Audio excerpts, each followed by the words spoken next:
아, 이 코스가 아주 멋있네. 자연 경치가. 그죠?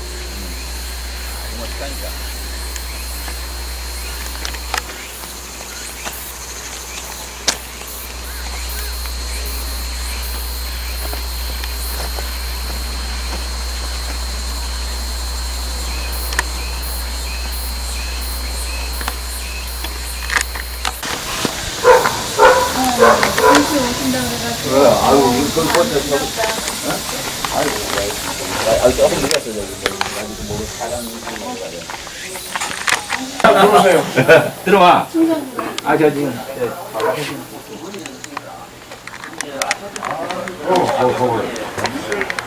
이 안에도 이렇게. 들어와. 그리고 우리 그 회장님이 고구려의 문양과 복명조. 지금 고학력 터에 자리 잡으시고. 쪽 바깥에 가서. 여기가 공항산 아니에요? 봉황산 아래 자리 잡으신 삼조국 재단 회장님. 저기 회장님이 저기 봉황산에 대해서도 여기 이제 뭐 그러니까. 우리가 저기 잘 알고 있지 못하는 부분들이 있다고 저기 그 보면은 그래서 지역민들도 모르니까 몰라요. 그러니까. 이쪽 사람들은 왜 여기가 그래서 저기 회장님이 그리고 이제 이렇게 저렇게 고구려 문양을 저렇게 특별히 하신 이유와 이제 그런 거를 싶어하는 사람들은 이제 어쩌다 한 번씩 와요. 그러면 제가 여기 역사 이야기도 좀 해주고, 다음에 우리 과거의 저희 문화에 대해서도 좀 이야기를 해주고, 그 정도죠 뭐. 자, 오늘 이 서울 지역에서 이제 계시다가 네. 제천에 이제 오신 지 한 3년. 예, 3년 되셨고, 또 특별하게 또 이제 구항역에 정착하시면서 또 입구에 보면은 이제 그 고구려 문양부터 해서 또 이제 그런 부분과 여러 가지 이제 지역의 특색과 역사를 또 많이 알고 계신 것 같아요. 그래서 오늘 그 회장님 첫 시간으로 지역에 이제 그 뭐 유명한 뭐 이야기들이 많지 않습니까? 그래서 그거부터 좀 시작 좀 한번 해주시죠. 보시면 알겠지만 저 뒤에가 봉황산이에요. 아, 뒤에 봉황산? 예. 우리가 산을 이야기할 때 봉우리라고 하죠. 봉우리가 뭐냐면 특히 이제 바위 같은 게 우뚝 서요. 그러니까 우리가 옛 사람들이 볼 때는 그게 봉황이 한 마리가 이렇게 서 있는 형태로 보는 거죠. 그러니까 봉황산인데 이 곳곳에 중국이나 일본이나 아시아권에 봉황산이라는 산들이 굉장히 많아요. 그게 해가 뜨고 그러니까 해가 뜰 때 빛부터 뜨잖아요. 그 다음에 이제 태양의 알맹이가 동그란 게 뜨는데 바로 이제 그 봉양이라는 이 지역 지명이 봉양이라고 하죠. 봉황 봉자에다가 태양양자. 근데 그 봉양이 바로 봉이 태양으로 이렇게 봉이 날아서 이 태양으로 날아서 빛을 비춘다는 봉양이고 그 시원이 바로 봉양이라는 명칭이 중국의 시경에서 시작이 됩니다. 시경에서 이 여러 규절이 나오는데 그 규절 중에 그 지금까지 전하는 게 복명조양이에요. 봉황이 지적이면 해가 솟는다. 우리가 이제 이 산의 동쪽 하늘에 그 해가 솟을 때 이렇게 보면 그 빛부터 떠오른 다음에 그 다음에 해가 떠오르잖아요. 바로 그게 복명조양인데 해가 뜨는 곳에는 좋은 터가 있어요. 양지. 우리가 이야기하는 아주 길지가 있는데 바로 그 길지가 봉황산에서 바로 서쪽, 남쪽을 향한 땅이 그게 바로 봉양입니다. 그러니까 이 제천 지역에 우리가 지금 전설이나 신화로서 내려오는 게 근본과 이제 박달 이야기가 있는데 그 모든 우리의 그 전설 이야기가 대략 조선시대로 이야기가 돼요. 근데 우리의 역사가 불과 몇백 년짜리 역사는 아니잖아요. 이게 뭐 2000년, 3000년, 5000년, 6000년의 역사인데, 그래서 저는 그렇게 생각을 했어요. 왜 박달과 금봉이냐? 또 제천역에 기차 타고 내려보면 이상하게 검은 돌에 그 애니메이션도 아니고 웬 촌스러운 박달과 이 박달 도련과 금봉 남자가 있더라고. 그 시커먼데 그 누구 묘비도 아니고 말이에요. 그러나 참 그러던 차에 가만히 생각해 보니까 아, 금봉과 박달이는 일종의 그 알레고리다. 이게 그 금봉이라는 것은 말 그대로 금색 봉황이다. 햇빛을 이야기하고 박달이라는 것은 소위 발기달, 이 밝은 터라라는 이야기다. 그러니까 이쪽 지역에 이 봉황산이 있고 봉양이라고 지어진 까닭은 바로 이 지역에 가지고 있는 명당이라는 의미, 그런 의미와 같이 섞여서 하나의 그런 알레고리가 하나의 그 전설로 자리 잡게 된 것이다. 근데 더 이제 복명조양이라는 것은 굉장히 좋은 말이에요. 그 가까이는 그 허균의 누이가 되겠죠. 헌안설원이 초이 헌안설원이 그 수익 이 봉황에 대해서 많이 이 시를 벗고 복명조양에 대해서도 이야기를 굉장히 많이 했어요. 난설원의 시를 보면 전부 그 복명의 이야기고 봉황의 이야기입니다. 때는 왜 태평시대가 오지 않느냐라는 바로 그 이야기가 봉황입니다. 봉황은 절대 아무거나 먹지를 않고 아주 이 오동나무 위에 앉아서 아주 이 성스러운 이 과실만 먹는 게 봉황입니다. 난설원이는 솔개나 올빼미처럼 그냥 탐욕스러운 이 새들은 이 봉황에 비견할 수 없다라고 이야기를 했었죠. 또 하나 제가 말씀해 드리고 싶은 것은 봉양은 중국에 봉양현이라는 데가 있어요. 그 봉양이라는 데가 아마 이 제천권 봉양에 있는 사람은 전혀 모를 거예요. 중국 명나라를 세운 주원장의 고향이 바로 봉양입니다. 한자까지 똑같아요. 그 봉양이 이 주원장이가 이 명나라를 개국하고 나서 그 봉양을 명예 이제 그 수도로 하려고 그랬었는데, 그래서 소위 봉양 그 지역의 중도성이라고 이 성 공사를 하다가 여러 가지 이제 내부적인 여러 가지 이제 이 이견들이 좀 있어가지고 결국은 그 봉양의 이 중도성을 만들다가 결국은 완성을 못하고 떠나버리죠. 그래서 이제 그냥 수도가 이제 다른 데로 옮겨졌는데, 지금도 그 중도 고성이라고 지금도 봉양에 이 주원장이가 세웠던 그 성이 있습니다. 그게 바로 중도 고성이고, 그리고 그 명태조 주원장이가 옛날에 어려웠던 시절이 있었어요. 거지였던 시절이 있었고, 또 먹고 살 게 없으니까 중로로 이 절에 들어가가지고 중로로 타던 때도 있었고, 또 먹을 게 없으니까 음식점 가서 기웃기웃거리면서 얻어먹은 시절이 있었어요. 그것이 지금 아주 세계적인 그 미식입니다. 봉양이 자랑하는 명물이 있는데 바로 그게 봉양 두부입니다. 그 두부는 두부 속에 이렇게 돼지고기가 들어가 있고 그것을 기름에 튀긴 건데, 그 미식가들은 중국의 그 봉양에 가서 꼭 그 봉양 두부를 먹어요. 그리고 또 한 가지는 이제 그 봉양화고라는 이 꽃이 그려진 북입니다. 예전에 그 주원장 명태조가 봉황의 명의 수도를 건설하고 그 중도성이라는 것을 이제 축성을 할 때 이 중국 전 지역의 사람들을 전부 다 차출했어요. 그래가지고 성을 쌓고 얼마나 많은 사람들이 이 봉양으로 왔겠습니까? 근데 한참 이 봉양 성을 짓다가 결국은 그 주원장이가 세상을 떠나버리니까 그 건설공사, 엄청난 토목공사가 중간에 중단이 돼버려요. 그러니까 거기에 왔던 사람들은 다 고향으로 갈 거 아닙니까? 근데 고향으로 는 가야 되고, 공사할 때 같이 온 처자식들은 있고, 여비도 만들어야 되고, 가다가 또 먹을 게 필요할 거 아닙니까? 그때 이제 이 봉양 지역의 일종의 이제 민속 같은 게 뭐냐면 이 북입니다. 우리의 그 장고 비슷한 건데, 북 조그마한 것부터 시작해서 큰 북까지 있어요. 그걸 화고라고 해요. 화고.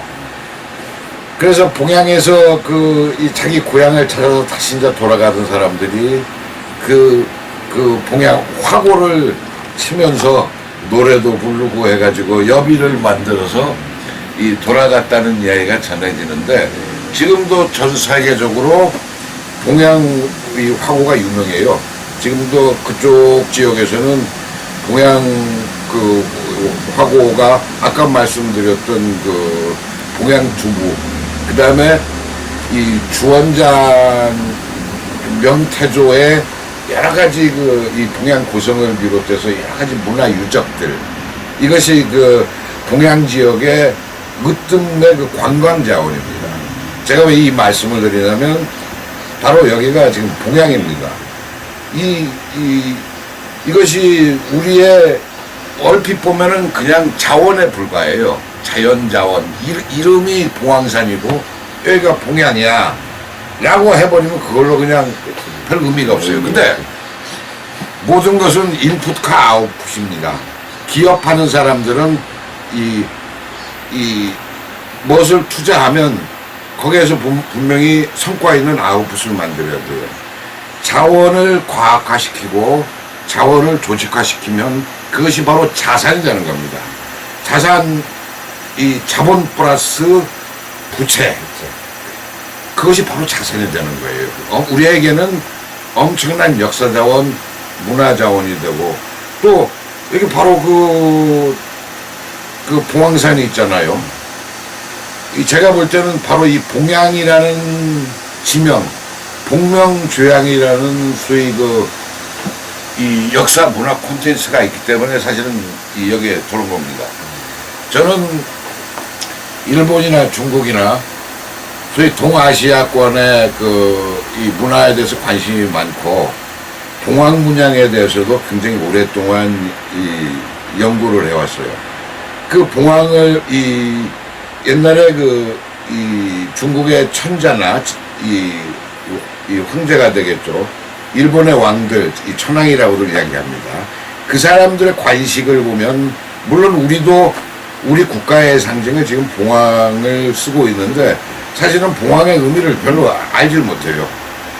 우리나라 지금 이 청와대의 문양도 봉황이 그려져 있고, 가운데 무궁화가 그려져 있으니까, 이 사람들은 왜 무궁화가 있고, 왜 봉황이 있어?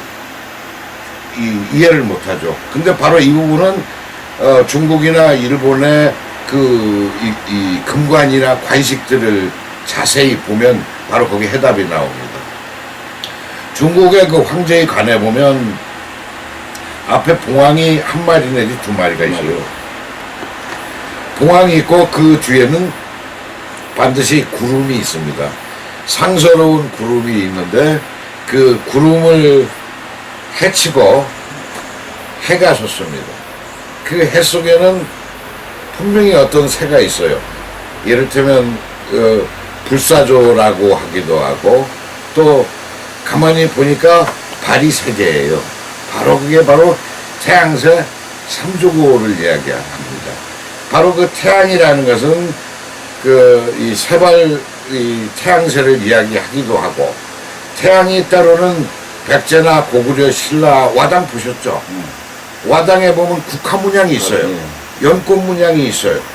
또 신라의 미소로 일컬어지는 그 와당을 보면 거기에 뭐가 있습니까? 그 웃는 얼굴이 있죠. 그게 바로 태양의 얼굴입니다. 그러니까 동남아나 저쪽 그 켈트족의 유산이나 이 소위 이 다양한 서구권에도 가봐도 그와 유사한 태양문과 다음에 그 이 와당에도 국화문이나 연화문들이 다 있습니다. 그 바로 그런 이 봉황산을 가지고 있고 봉양이 있고 바로 그 금관에서 이 봉황관에서 볼 때 뒤에 태양이 있고 또 태양을 예비하기 위해서 앞에 봉황이 있는 겁니다. 이 논리는 간단해요. 왜 봉황이냐? 햇살이 있습니다. 햇살을 갖다가 프리즘으로 이렇게 투과해서 보면 빨주노초 파남보가 있어요. 그게 바로 이 소위 공작 깃털의 새가 바로 봉황이고 바로 그게 봉황빛입니다. 근데 구악이라는 건 뭐냐면 9마리 학이지 않습니까? 여기가 그 이쪽 지역이 구부구부 흘러요. 9이라는 숫자는 굉장히 많다라는 이야기입니다. 이게 물이 워낙 깨끗해요. 구부구부 치악산에서 물줄기가 흘러서 여기 명암천도 있고 여기 죽포천도 있고 구부구부 흐르고 제가 요새도 보는데 때때로 학이 놀잖아요. 그래서 당연히 이 동네는 보면 그 학이라는 이야기가 나올 수밖에 없고 또 9마리 꼬불꼬불 거리는 곳에 학이 논단 말이에요. 구학이고 그리고 바로 이 봉황이 있고 했기 때문에 저는 이제 이 삼조고라는 주제를 가지고 소위 고구려뿐만 아니라 우리 이 옛조선 고구려 신라 백제의 해와 달과 별의 문양에서 삼조고는 바로 그 해의 그 주된 문양들입니다. 그래서 이 삼조고 이 평양 진파리 고분에서 출토된 금관에 바로 이 삼조고 문양이 있어요. 그래서 이 문양이 가야 될 때가 어디냐. 그래서 저는 상당히 그 여러 지역을 심지어 강원도 동해안부터 시작을 해가지고 이 삼조고가 가야 될 지역들을 두루두루 돌아다녔는데 이곳이 이제 지명도 그렇고 여러 가지 이제 이 풍수적으로도 여기가 괜찮은 지역 같았어요. 그래서 일단은 삼조고를 여기에 안착을 하고 다음에 이제 제가 이제 또 다른 이 사업이 이제 울릉도 해저 이제 450m에서 이제 끌어올린 심충수의 물류 센터가 필요하기 때문에 고속도로와 이 국도에서 가까운 바로 연변에 구항역이 있기 때문에 여기서 이제 자리 잡게 된 겁니다. 그래서 제가 지금 상당히 아쉬운 것은 이쪽 지역 분들이 이 지역의 내력이나 스스로 이 엄청난 보물을 가지고 있음에도 불구하고 그것을 모른다는 이야기입니다. 그것을 자꾸 잘 엮어가지고 그걸 자산화시키면 여기서 약초 길러서 파는 것보다 부가가치가 수십 배, 수백 배는 부가가치가 늘어날 것이다. 우리가 지금 가지고 있는 건 바로 이 인근에 청주국제공항이 있습니다. 중국 사람들은 많이 와요.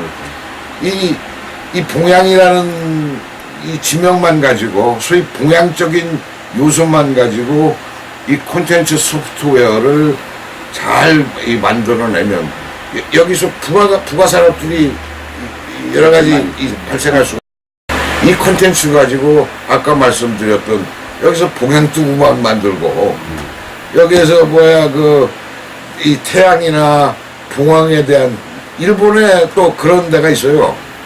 아까 말씀드렸던 이 주원장의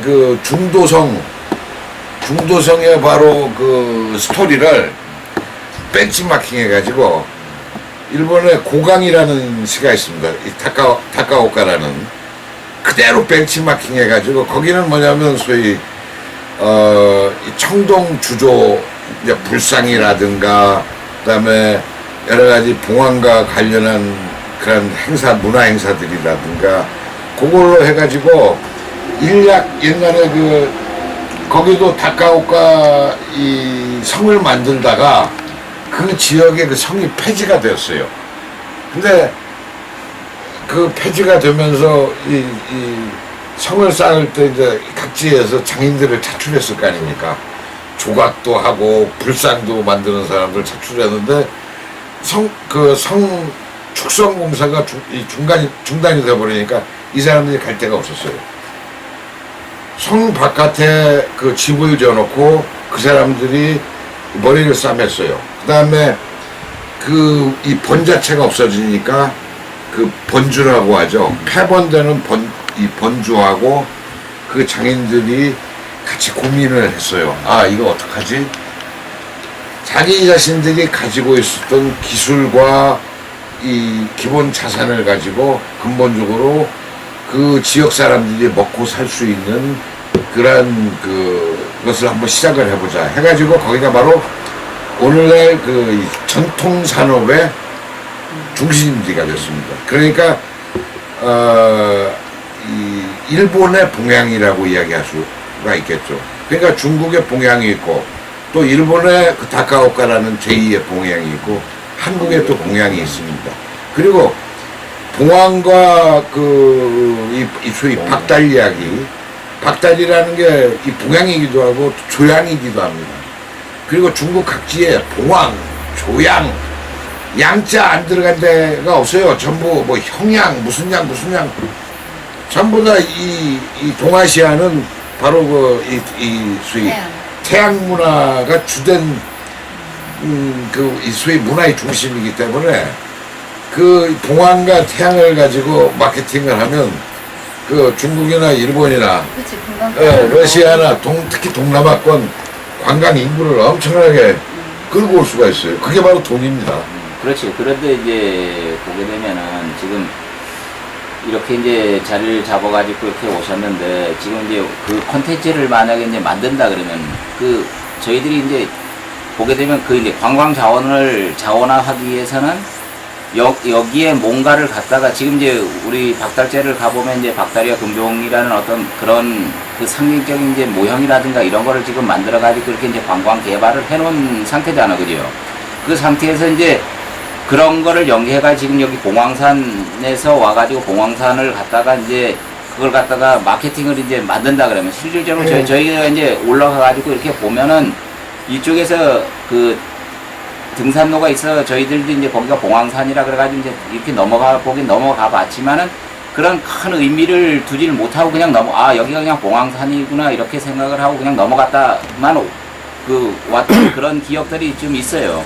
그래서 이런 거를 만약에 이제 지금 아까 이제 말씀하셨듯이 우리 이제 뭐 박달재라든가 이런 거를 통해 가지고 이쪽이 봉황산이 그 관광지를 만들 수 있는 그런 부분 그렇다 그러면 이제 봉양이라는 그런 거를 가지고 우리가 중국이나 이제 이런데 이제 또 그 관광객들한테 이제 알릴 수 있는 기회라든가 이런 걸 만든다면 그래도 이쪽 무슨 콘텐츠를 좀 만들어야 될 그런 건 있어요, 그죠?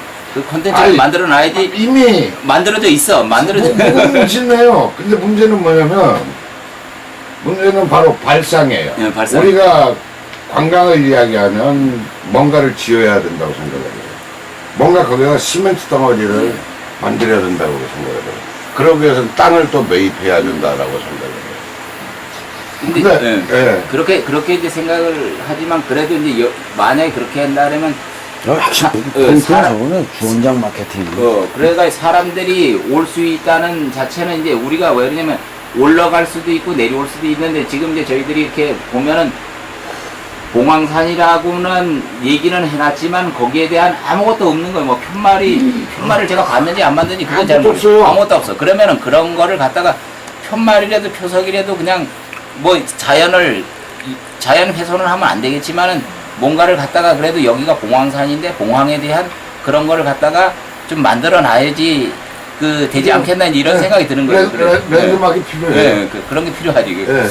그것도 돈이 안 들어요. 그렇지, 돈 안 들지요. 중요한 게 뭐냐면 바로 발상의 전환이에요. 여기에서 여기 펜션이 오고 많잖아요. 근데 볼 때도 이렇게 이제 답답하더라고. 돈은 엄청나게 땅 사고, 이 공사하고, 처발라 놓고, 여기도 펜션, 저기도 펜션, 글램핑, 인풋이 많이 들어갔어요. 근데 문제는 뭐냐면, 소위 지역과의 연고성, 문제는 뭐냐면 하드웨어는 있다 이거야. 덩어리는 있는데 여기에는 그 스토리가 전혀 없어. 적어도 그 요소들 있잖아요. 그 이쪽에 약초 하는 데도 있고 이 두루두루 있단 말이에요. 그것을 꿰어야 할 스토리가 없어요. 스토리를 지금 만들어주는 게 제일 중요하고. 내 컴퓨터 잠깐만 한번 툭 쳐봐요. 맨 앞에 초기화면은 별거 아니에요. 저게 중국의 봉황성에 있는 그냥 다리일 뿐이야. 그죠? 근데 이 봉황 고성을 보면 예를 들어 이겁니다. 그 다리를 건너가야 돼.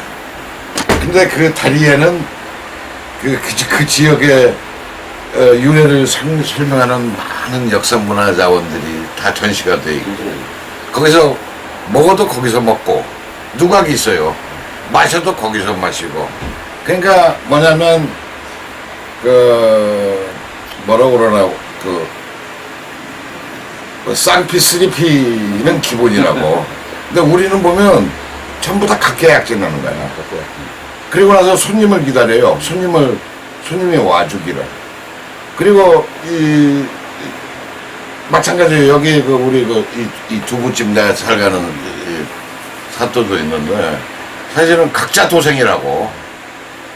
그러니까 자기들이 어쨌든 값을 싸게 하든 뭐 하든 이게 서로 이 조직화된 이 플레이를 한 게 아니고 전부 다 심하게 이야기하면 개인 플레이 하는 거예요. 그러다 보니까 전부 힘들어. 예. 지자체가 해주는 역할도 없어. 그냥 그냥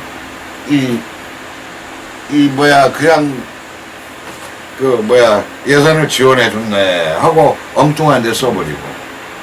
그러니까 이러한 지자체나 이런 데서 해야 될 건 뭐냐면 이러한 이 낱개의 요소들을 어떻게 합리적으로 엮어가지고 이걸 자선화로 만드느냐, 제대로 인풋이 되게 만드느냐, 이걸 해줘야 돼요. 좋은 말씀이 관광 활성화에 대한 전반적인 정책이네. 아니 그렇게 변화되면 안 돼. 그러니까 그 정책을 지금 얘기하시는 거예요. 그리고 초반에 이제 말씀하신 주원장, 명나라 태조 주원장의 고향이 이제 봉양이다. 이걸 사실 아는 사람이 별로 없어요. 제천 사람. 전혀 없어. 없어. 여기 그게 상당한 마케팅이 될 수 있다. 읍장이 왔더라고. 아, 여기 왔었어요? 여기 관광과장도 오고. 내가 보니까 몰라, 깡통해. 저도 관료 생활을 좀 했어요. 공직에 저도 한 몇 년 있었어요. 근데 우리는 이제 보면 알아. 이 사람이 제대로 소위 봉사의식을 갖고 뭔가를 좀 찾고 있는지, 아니면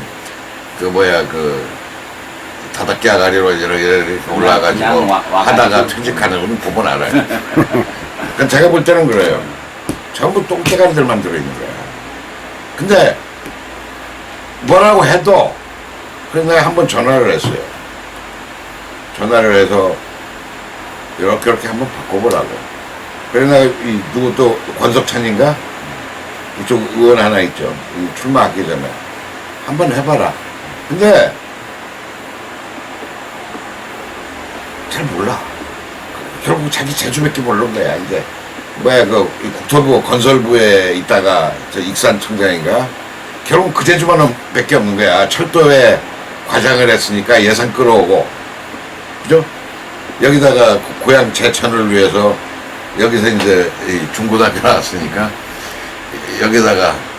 근데 중요한 건 뭐냐면 지자체장들이나 이쪽 지역 의원들이나 이런 사람들이 좀 멀리 마스터 플랜을 가지고 소위 그 지역의 균형을 위해서 이렇게 한번 들어가 봐야 될 때가 돼요. 바로 이제 이쪽 지역이 내가 보니까 이름이 너무 좋아요. 그렇죠, 좋죠. 이름이 너무 좋은데 뭐 백운부터 시작을 해서 이름이 너무 좋은데 그 지명 스토리텔링을 활용 못한다는 얘기 아니에요. 스토리텔링이 안 돼. 그냥 따로 놀아. 근데 한 가지 예를 들게요. 탁사정과 팔송정이 있잖아요. 둘 중에 하나는 짝퉁이야. 그러니까 활성통이 말했는 그 짝퉁이라고. 그 사람이 탁사정 오면 언제 생겼는지도 몰라. 그죠? 도대체 탁사가 무슨 의미인지도 몰라. 그렇죠. 탁사정이라는 의미도 몰라요. 예.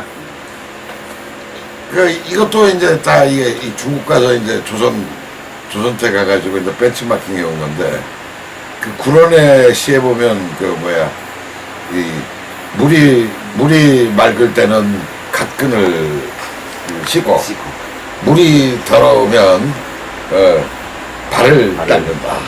바로 이제 이 탁사 탁족인데 예?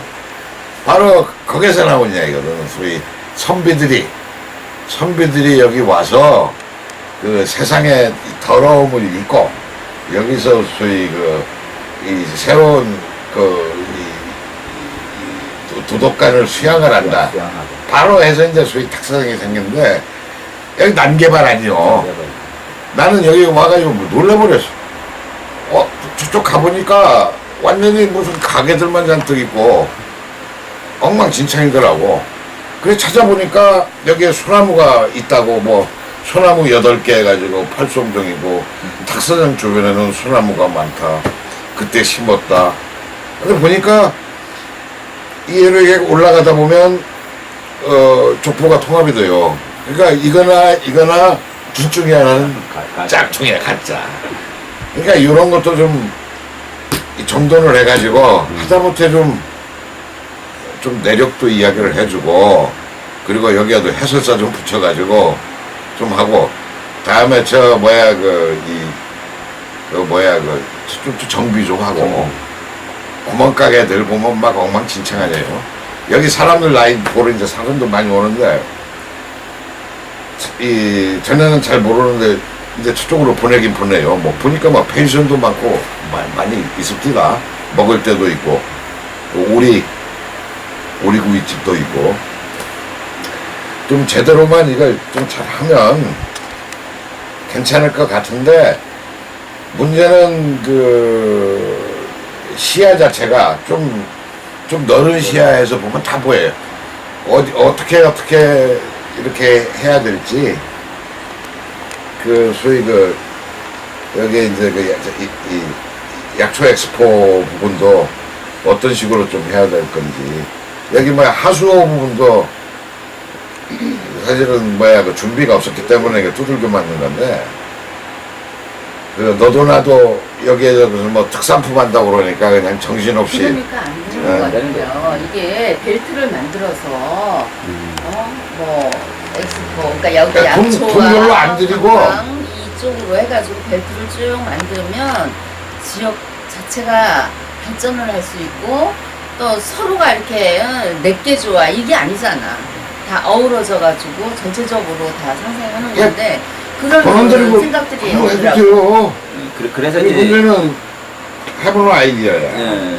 그래서 저도 이제 그 말씀드릴 부분들이 그런 부분들이 뭐냐면 관광이라 그러면 차를 타고 올라가는 것이 아니라 지금 이제 제가 그 전에 그 박달재를 그 이제 관광화를 시키면 어떻게 해요? 지금 이제 박달재 굴이 뚫려가지고 사실 아스팔트 다 걷어내고 거기를 그냥 흙으로 해가지고 만들고 말을 갖다 놓고 정말 옛날 과거에 시험 보러 정말 그렇게 한다면 과거 보러 올라가는 식으로 해가지고 말을 타고 올라가가지고 이 밑에서 사무관대나 뭐 이런 걸 저기 선비 옷을 입히가지고 저기 박다리 금봉처럼 해가지고 그 위에 가서 올라가면서 거기서 시를 한 편 쓰고 거기다가 장원급제라는 도장이라도 한 번 찍어주고선 그러면 그런 것들이 다 남는단 말이에요. 기억 속에. 그런데 이제 그런 말씀들을 제가 많이 드렸어. 그랬더니 팔아먹을게 얼마나 많아. 그러니까. 예를 들어서 저 스페인에 피레네 산맥 전후로 해서 바스크라는 지역이 있어요. 바스크라고 이 피카소 게르니카의 소재가 된 바스크예요. 스페인으로부터 이 독립을 하기 위해서 아직도 소위 그 독립투쟁을 벌이는 바스크가 그쪽에 라우부르라고 하는 문양이 있어요. 그 라우부르가 뭐냐면 히틀러한테 그 철십자 마크를 뺏긴 데가, 그러니까 독일의 그 철십자의 지적재산권을 누가 가지고 있느냐? 바스크가 가지고 있어요. 그러니까 거기 가면 집이니 동굴이니 뭐 곳곳마다 이 불교 만자 바스크 문양이 있어요.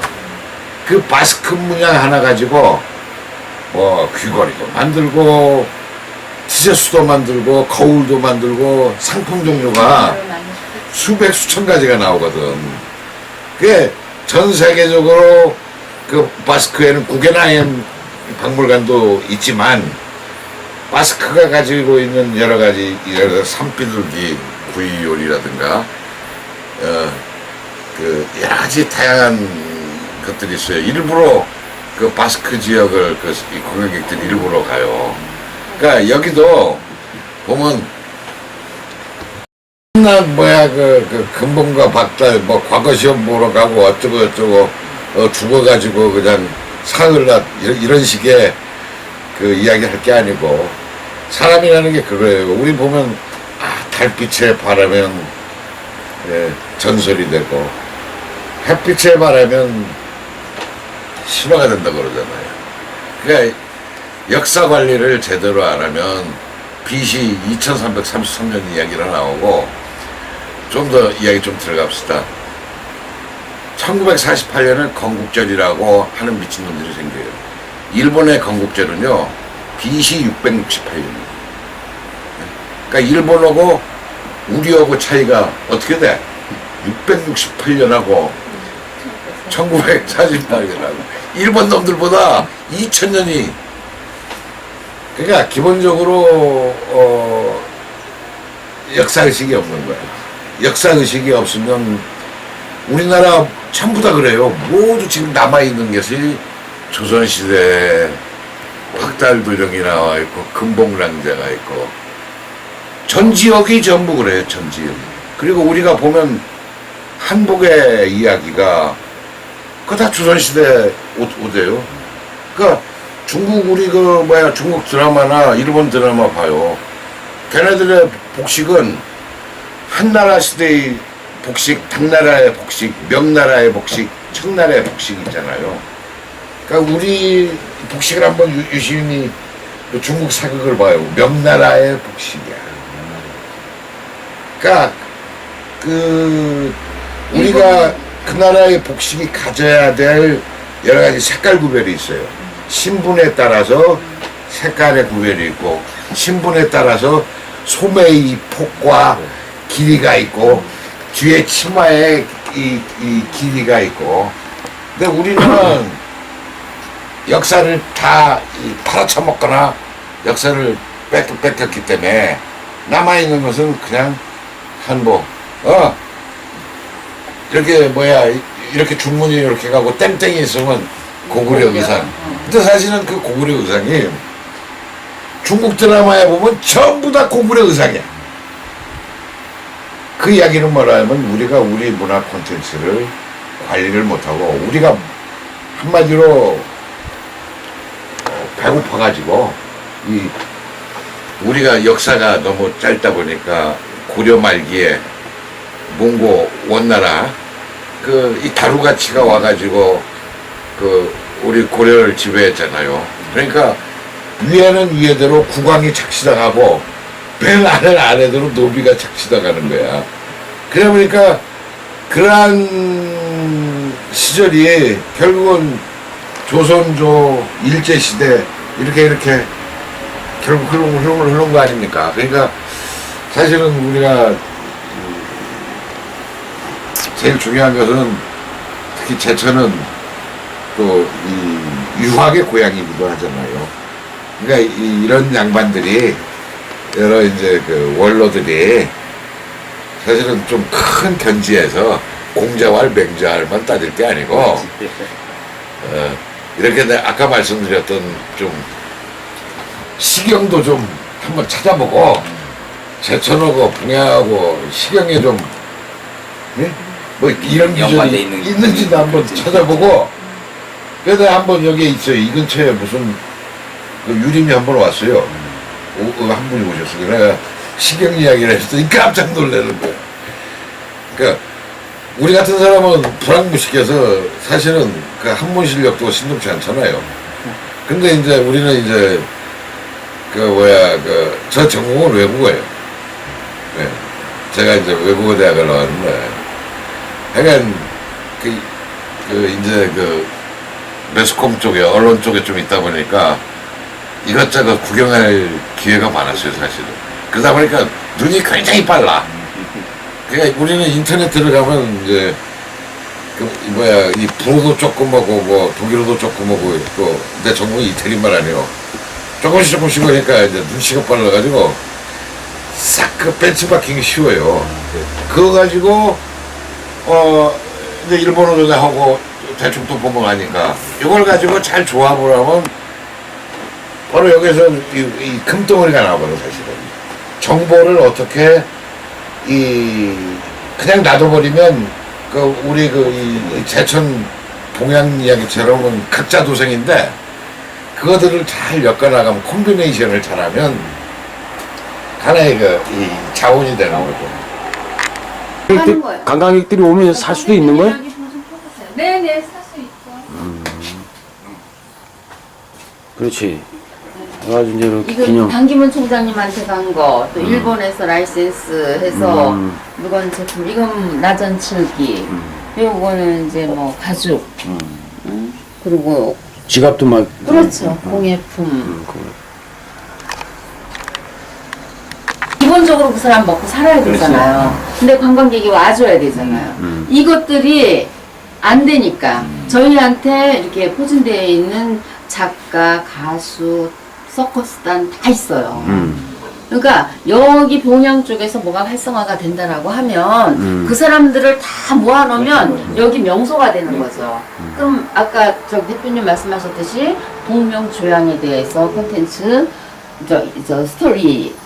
스토리가 나오고, 그리고 살거리 이런 작품들이 또 있고, 또 먹거리, 아까 그렇지. 두부가 있잖아요. 그러면은 먹거리, 살거리, 볼거리 다 있는 거야. 그럼 여기가 우리 국내에서 뭐 관광 금액 두부가 얼마나 들어오겠어요? 외국 관광 달러를 받아야지. 그러면은 청주공항이 가까우니까 중국 애들, 일본 애들 오게 해서 여기를 풀어놓는 거야. 그러면 숙박하게 되면 그만큼 1인당 비용을 많이 쏟아놓고 가잖아요. 그러니까 그런 생각들을 하고 뭔가 관광 개발을 좀 해야 되는데 시에서도 몇 번 왔다 갔어요. 근데 와 하고 놀랄 뿐이지 어떻게 해야 되겠다. 뭐 적극적으로 이런 사람들이 없더라 이거지. 그렇게 되면은 저게 봉황산이구나. 저 구름이 딱 머무르고 저기 아주 해가 멋있잖아. 딱 뜬다고 아침이면. 그런